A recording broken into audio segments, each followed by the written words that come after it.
This is KUGAN CASSIUS Rifle TV in association with Macklin's Gym at Marbella. We're at the Genting Arena. Is it the Genting or the Genting? Genting. Here in Birmingham. As you flew. For viewers that don't know, I got a text last night from KUGAN at 10:30 going, should I still come tomorrow as I've got the flu? Which I replied, you probably haven't got the flu, mate. He goes, okay, I've got a very bad cold. But today you seem exactly the same as you've ever been. No. So is your flu just gone? It's not gone. I'm just soldiering through. How do you feel? What's the problem? What's the symptoms? Ache. Yeah. I've had that a little bit lately. I don't know if it's just because we're fat and getting old, and you know when you get out of bed now, it's just, do you find that you sort of... No. I do. No. What I did find funny today, through my illness, I found funny that when someone suggested to you that you had to take a bus this morning. Again, for people who don't know the story, so we pulled up at the Genting Arena, probably, 400 or 500 yards from the entrance, and the security man comes out and says, yeah, can we help you? I said, yeah, just need to get down to the press conference, mate. Yeah, what you need to do is turn round, go to the bus stop at the top of the road, and there's a bus going backwards and forwards to the arena, and you can do that. You weren't up for that, were you? No, I wasn't up for that. I wasn't up for that. I was going to say something to you then. Yeah, talking about aching. So, on Monday, I had like a 8k run in the gym. Right? I was quite pleased with myself. And then on Tuesday morning, I thought, you know what I'm going to do? I get out and do a road run. It was like 7:15 in the morning. And there's a little circuit around my house where I go out on the road. It's about 4.5 miles. And I had to stop after 3 miles and have a little walk. And I hate doing that, and I've never done that before. You know, when you're talking to yourself going, don't walk. No. Listen, fat nuts, don't walk. Keep going, and it just stopped. It's really disappointed. Is it catching up with you? And my knee's been really hurting. Are you alright now? Yeah, but I just don't know what the answer is, Q. Can't seem to lose weight. Can't seem to control my diet because I can't be bothered. I haven't got time to do the workout and the training that I'd like to do. It's just a mess. What are we going to do? We've got to get on top of this. I'd be more concerned about worrying about the fights that you can't make. Which ones? Or which fight can't I make? Go on. Didn't make Brooke Khan, did you? Well, that's one. What about the others, the ones that I can't make? Come back to you on that.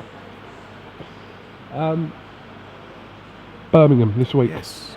Headlined by Sam Egginson and Bradley Skeet. Yeah. Sam Egginson says this isn't the toughest fight. He says this might be the trickiest fight. Actually, Sam is a very good talker, and actually if you listen to what he says, talks a lot of sense. I'm intrigued by this fight because I rate Bradley Skeet. I like Bradley Skeet a lot. Very, very nice man. And I like his trainer Al and all those boys. You know, they live and breathe it down there in the gym. How is this fight going to play out? You can't just... It's all very well saying to Sam Egginson, yeah, Sam, you've got to get on his chest and just try and bully him for 12 rounds. Firstly, you've got to get there. Skeet's not renowned as a puncher. He can whack a little bit. He's got a great jab. He's very, very clever. Technically, a superb boxer. So, but I think Sam is underrated as a boxer as well. And I actually think Skeet is underrated as a fighter. So I think it's going to be an intriguing battle. I think it's a pure 50-50 matchup. We've got 4 televised fights. You've got Rooney against French, which is going to be an absolute war for the Midlands area lightweight title. You've got Gamal Yafai against Bobby Jenkinson, the Commonwealth champion, just stopped Lewis Petit. It's a great fight. And you've got Cal Yafai against Dixon Flores in the world title eliminator. So I'm really excited by all of those fights, particularly Egginson Skeet. And I want to ask you the question. How do you see that fight going? I'm not going to answer that. I actually don't know who you think's going to Yeah, win. you do, because we spoke about it on the way up here. What, today? Yeah. You said something, then I said something. Don't you remember? maybe. Yeah. It's a tough fight. Tough fight. We've got a lot. My old man is heavily emotionally invested in Sam. He loves him. Taking him out to Vegas with Mike McCallum, sparring. He loves the work ethic of Sam Egginton. He loves the story. And it is a great story, but stories mean absolute jack shit. He has to win on Saturday. Otherwise it all goes tits up, doesn't it? So far though, Egginton sort of, this is the hardest fight of his career. He's sort of come through over the last 18 months, answered every question that's been put in front of him. There will come a point, if he keeps winning, where you'll have to sort of consider him European or world for sure. I think that not overlooking Bradley Skeeter. To win a Lonsdale belt would be a fantastic achievement for Bradley. And then once you get that done, you're kind of free rolling. I mean, look at Gavin McDonnell.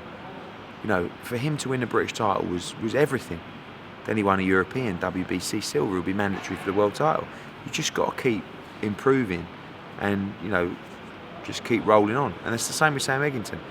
If he can win a Lonsdale belt, he can go and fight for the European title and he can win that. He's still a young man. He's probably still growing. But he's a huge welterweight, as is Skeet, actually. But I'm just excited about the fight. I think it's a real must-win fight for both guys. Skeet's got a couple of hundred coming up from South London. Sam's done like 800 tickets as he normally does. So it's a proper fight. Little Warren versus Hearn subplot. Ooh. Well, we had one of those last week. Yeah. Burton against Shinkwin. It's a good fight, actually. Really good fight. Yeah. Very entertaining. So it's been 4 or 5 days since Quigg Frampton. Still drying the tears. I know you're not going to give me an exact figure on the pay-per-view numbers, but was it more than what you expected, less than what you expected? It was solid. About what I was expecting, to be honest with you. I mean, big numbers, especially for two super bantamweights. A fight that a lot of people said was more of a trade fight, and I disagree with that. But big numbers, and I think, I know both guys have done very well. How am I going to get an answer out of you without you actually telling me? All right, did it do more than Frochkesler 2? Yes. Did it but you don't even know the exact numbers. Yeah, I do. The rumoured numbers. No, you tell me. Did it do more than Cleverly Bellew 2? Yes. Did it do as many as Joshua White? No. And that's your 3 questions. Okay. It was very solid. Very, very strong numbers. I think Joshua White, you can't really compare Joshua because the numbers are mental. Would you describe Quigg Frampton as a little bit anticlimactic? As an event, no. As a fight, probably. I mean, although the first 6-7 rounds were, didn't catch fire, there was still a lot at stake and they were still quite dramatic, but not as we would have liked. The last half of the fight was a good fight. I wish the whole fight was like that, and then we would have had a great fight and probably a call for a rematch as well. But Quigg started too slow. He regrets that. I don't think the jaw helped, although he refuses to use that as an excuse. I would do if I was him. But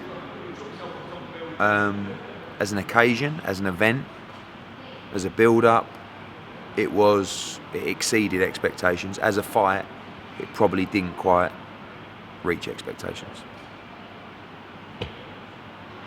I know this isn't really your concern, but what do you think Frampton will do? 2 mandatories there. He'll vacate both belts. Both belts? I think, he's not going to fight Riggin though, so therefore he has to fight Shingo Wake. It's not really the fight he's going to be after, is it? He's just made a huge amount of money, and then the Shingo Wake fight is, So you believe he'll go up and fight Santa Cruz? I think he'll look to that fight, but sometimes the problem in taking a fight like that is he won't earn, and this would have been exactly the same for Scott if he won, so, the money he's just made, he won't get anywhere near that for Santa Cruz. And he might think it's a tougher fight. So almost sometimes now with the win and the unification, it's when the problems come. You know, I wish Scott Quigg didn't break his jaw, because we probably could have fought Shingo Wake next for the title. You know, but it's very difficult. This game, it's like snakes and ladders. You know, you move up the ladder and then you're blocked in some way or some respect. So what will Carl Frampton do? Do you know what I'd do if I was him or his team, which definitely is not going to happen? I would box outdoors in the summer in Belfast. Against? Dunno. At Santa Cruz, I don't think it's going to come. So, but again, it just comes down to money. You know, if you're boxing at 5 o'clock in the morning in Vegas, the UK TV money's not there. So whatever the offer is, the UK end is irrelevant. Where is Scott Quigg at the moment? Where is his stock? Oh, he's in Bury. His stock's in a good place. I mean, I think everyone knows that he should have started faster. It's not. He doesn't take a rocket scientist to realise that. Everyone realises he was very tough and very brave to fight on with a broken jaw. Everyone realised that for probably a third of the fight, he was not necessarily in control but winning. So I think, and he was part of a huge event and a huge occasion. And I don't know whether that played its part as well, but it's quite difficult. He's never been involved in anything like that before. And I think he'll learn from the experience, not just the experience in the ring, but the experience out of the ring. So his next fight, I'm almost certain, will be for a world title. And I think he's in a good place. It's just a shame with the injuries. You know, he's damaged his hands as well, but the main thing is the jaw. You know, we've been through it before with Ricky. We know how long that process takes. And Scott's desperate to get back to gym life. You know, because it's all he's got. You know, he's sitting at home now, doesn't know what to do with himself.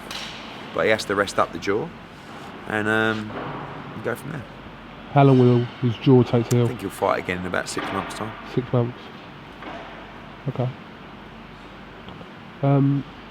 Stephen Smith. Mm-hmm. Done? Well, it's quite an interesting scenario. The time this video will go out. So we agreed a deal. I'm getting insight here. We agreed a deal last night with Lou DiBella, but I think I'm not sure whether they've quite got Pedraza over the line. So in about 3 hours' time, there's a purse bid in New Jersey. We're very happy with the deal we've got for Stephen Smith. The fight will be on April the 16th in at Foxwoods or Mississippi at the Beau Rivage. But we're just tying up the admin and logistics at the moment. It's a little bit of a mess, but we've got our end sorted and guaranteed. So whatever happens in the bids, and you know, whether it's us bidding or DiBella bidding or both of us bidding together, we know our deal. So you may see later on today a purse bid come through, but that might be relevant because the deal's already done on our side and contracted. So if a deal's been done, mm-hmm. why is there a purse bid situation? Because when a deal is done, you have to get approval of that deal from both sides, i.e. myself, representing Stephen Smith, and DiBella representing Pedraza. But it appears they haven't quite got the blessing of Pedraza for that deal yet. So the purse bid may still go ahead, but we have an agreement with Lou on what our end is. Does that make sense? Right. So, you know, I'll give you an example. It's a 75-25 purse bid. If Lou DiBella bids $400,000, Stephen Smith is due to get $100,000. Right. But we've already got our deal. So, and we've been guaranteed and contracted that whatever happens in the bid, your purse is X. Right. So what happens if you win the bid? I might not bid. I mean, I'm not, you know, even at 75-25 is the problem. So I've probably got to bid over 400,000 to win the bid, which is unlikely for me to do so. I'm giving away my hand here. I'm glad this is going. Make sure this goes out after 5 p.m. Yeah, it will be after. Good. So yeah, again, we agreed our deal yesterday with DiBella, signed, sent to the IBF. So, but of course, they seem to have some stuff to tie up their end. But It's a mess, but it's just another day at the office. But either way, it will be announced and confirmed later tonight. Yeah, basically. And I mean, I'll tell you now, it'll be April the 16th at either Foxwoods or Beau Rivage on Showtime. Okay. Who's the next fight I wanted to ask you about?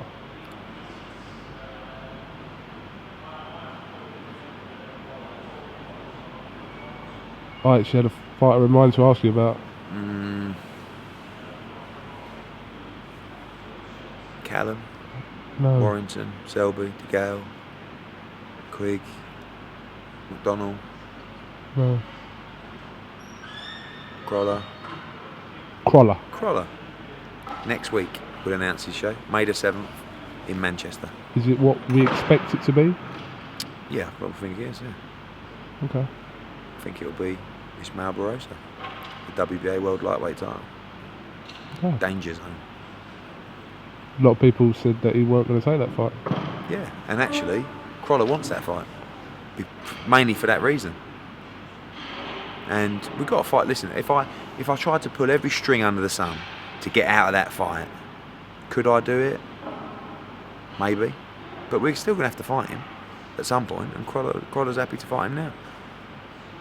So, not very, your interviews, I just end up telling you everything. So, like, announcement coming next week. Well, everyone knows what it is now. So there you go. Crolla will fight Barroso on May the 7th. People probably expected it anyway without. Yeah. Oh, some people did. Some did. I've yeah. had so many tweets saying, some absolute helmet on Twitter who's like, we all know you're not going to put Crolla with Barroso. I'm like, why not? Because that's just you all over, isn't it? Not giving us the fights we want to see, swerving opponents, mandatories, and like.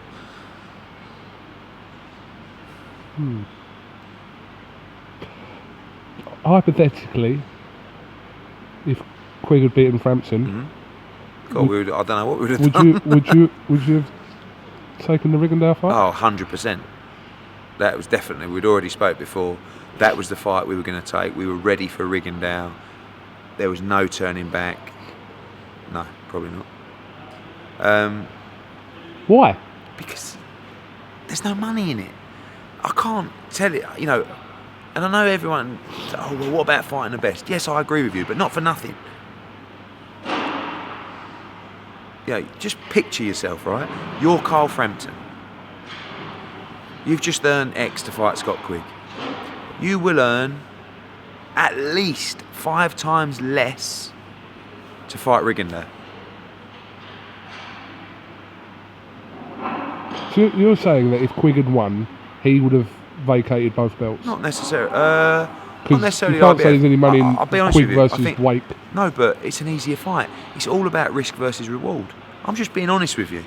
I'm not. You know, I could sit here and go, "Ooh, it's not about the money. It's about fighting the best." It's not.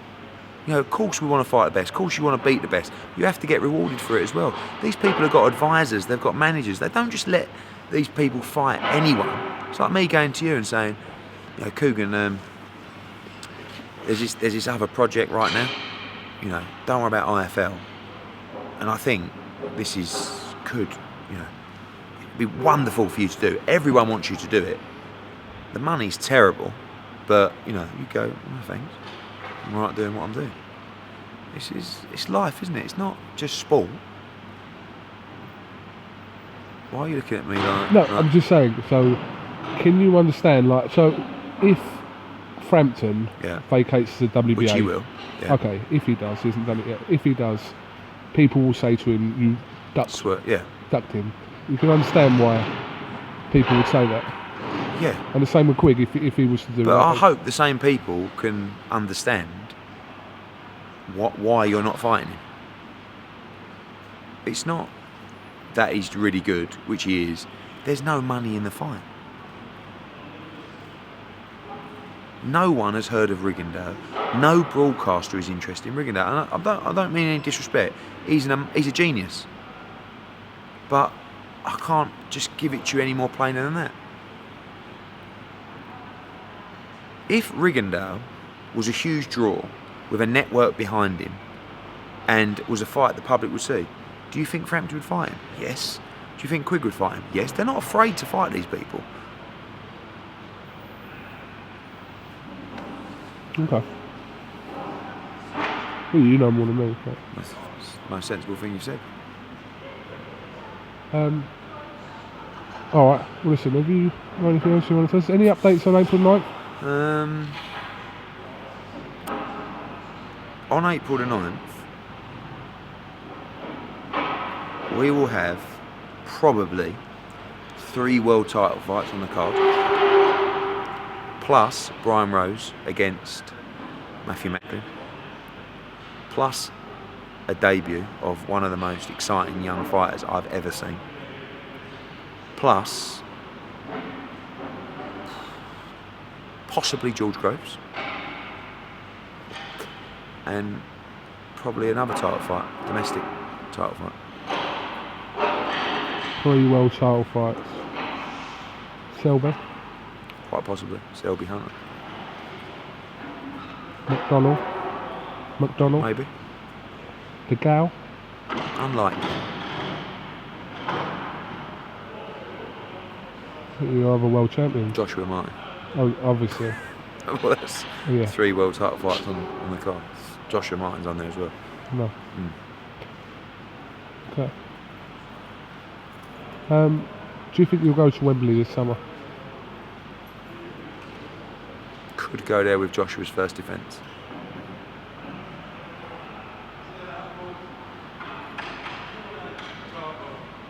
Things change. I mean, you could ask me the same question when we get off the A12, and I might tell you 100%. You never know what is going to come through on this little puppy. Alright.